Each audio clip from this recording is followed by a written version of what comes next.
PT Kereta Api Indonesia mendapatkan tugas mengoperasikan kereta ringan atau LRT di Kota Palembang. PT KAI sudah memesan 8 trainset atau rangkaian kereta ke PT Industri Kereta Api di Madiun, Jawa Timur. 8 rangkaian kereta ini direncananya akan dikirim ke Palembang paling lambat Maret 2018.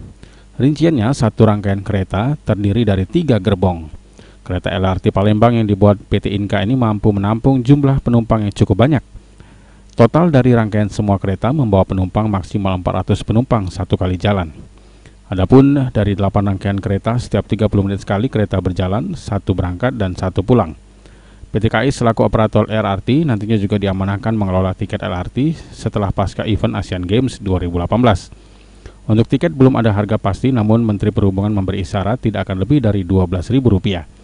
Dengan adanya LRT ini, PT KAI membutuhkan tenaga baru setidaknya 12.000 pekerja yang akan ditempatkan sebagai masinis, asisten masinis, kepala stasiun, hingga petugas penjualan tiket. Wibisono, PAL TV.